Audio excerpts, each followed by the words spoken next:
April 29 அண்ணா serial வரக்கூடிய எபிசோட்ல என்ன நடக்க போகுது அப்படின்னு பார்க்கலாம். உங்களுக்கு இந்த வீடியோ பிடிச்சிருந்து அப்படின்னா மறக்காம இந்த சேனலை சப்ஸ்கிரைப் பண்ணிக்கோங்க. கனி சொன்னதை கேட்டுட்டு பயங்கர கொலை வெறியோட முத்துப்பாண்டிய கொன்னே ஆகணும் அப்படின்னு கையில கத்தியோட சண்முகம் கிளம்பிட்டாங்க.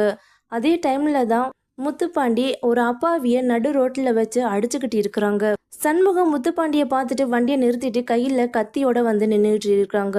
இவனை இப்படியே கொன்று போட்டாதான் என் தங்கச்சியோடைய ரத்னா வாழ்க்கை நல்லா இருக்கும். என்னோட இசைக்கையும் மறுபடியும் என்னோட தங்கச்சியாவே என் வீட்டில் வந்து மகாராணி மாதிரி வாழுவா.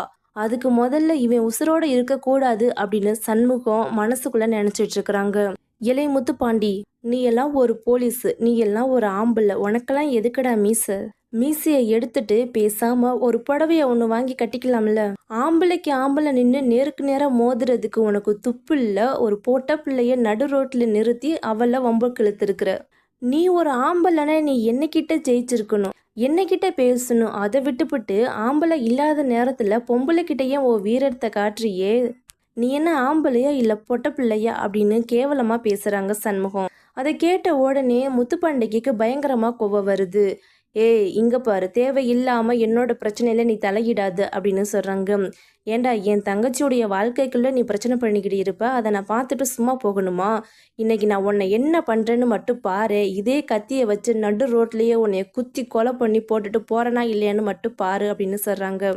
என்னை என்ன உன்னை மாதிரி வெறும் பையன்னு நினைச்சியா? என்னை குத்தி போட்டுட்டு நீ இந்த இடத்துல இருந்து நகர்ந்து போயிருவியா? இல்லை எங்கள் அப்பா தான் உன்னைய சும்மா விட்டுருவாரா? உன் குடும்பத்தையே நடு ரோட்டில் கொண்டாந்து நிறுத்திடுவாரு. அதை கொஞ்சம் யோசிச்சு பார்த்துக்க.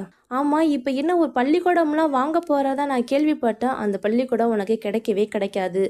ஆல்ரெடி நாங்கள் அந்த ஓனரை பார்த்து அக்ரிமெண்ட்லாம் போட்டு பல கோடியை கையில் கொடுத்து அவரையே மயக்கிட்டோம். நீ இதுக்கப்புறமா பணத்தெல்லாம் சேர்த்து நீ கொண்டு போய் அட்வான்ஸ் கொடுத்து அவர் என்ன அந்த இடத்த உங்களுக்கா கொடுக்க போகிறாங்க?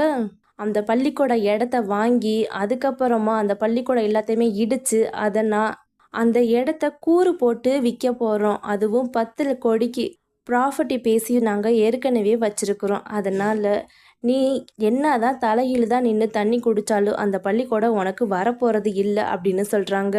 முத்துப்பாண்டி சண்முகத்திட்ட பேசுறத அந்த பள்ளிக்கூடத்துடைய ஓனரு நின்று கேட்டாராரு.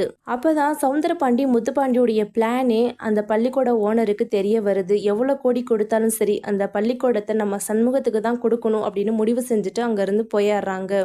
ரத்னா வீட்டில் உட்காந்து அழுதுகிட்டு இருக்கிறாங்க. அப்பதான் வைகுண்டம், பரணி எல்லாருமே வர்றாங்க. என்னடி ஆச்சு, மறுபடியும் என்னடி நீ அழுதுகிட்டு இருக்கிற அப்படின்னு கேட்குறாங்க. இன்னைக்கு கனியை ஸ்கூலில் இருந்து கூட்டிகிட்டு வர்றப்போ அண்ணன் மறுபடியும் என்னைய வழி மறைச்சு வம்புக்கழுத்தான். நான் அண்ணன்ட்ட சொல்லாதடின்னு நான் எவ்வளவோ சொன்னேன். ஆனால் இவ கேட்காம அண்ணனை உசுப்பேத்தி அண்ணன் கத்தியை எடுத்துட்டு உங்கள் அண்ணனை கொன்னே ஆகணும்னு போயிருக்கிறான். அங்கே என்ன நடக்க போகுதுன்னு தெரியல. ஏற்கனவே பள்ளிக்கூடம் வாங்கணும்னு சொல்லி இங்கிட்டு ஒரு பிரச்சனை போய்கிட்டு இருக்குது. இப்போ அண்ணன் வேற உங்கள் அண்ணனை குத்தி கொலை பண்ணி ஆகணும் அப்படின்னு சொல்லிட்டு கொலை வெறியோட போயிருக்கிறான். என்ன பண்ண போகிறோம்னு நமக்கு தெரியல அப்படின்னு சொல்லி அழுதுகிட்டு இருக்கிறாங்க. இதெல்லாம் எப்படி நடந்துச்சு? எதுவாக இருந்தாலும் என்கிட்ட ஃபோன் பண்ணி சொல்ல மாட்டீங்களா? அவன் சும்மா சும்மா கோவப்படுறான். நீங்கள் அவன்கிட்டயே போய் இவ்வளோத்தையும் சொல்லி வச்சிருக்கிறீங்களே, இன்னைக்கு அவன் என்ன நிலைமையில இருக்கிறான்னு தெரியல அப்படின்னு உடனே பரணி சண்முகம் இருக்கிற இடத்துக்கு தேடி போக ஆரம்பிக்கிறாங்க.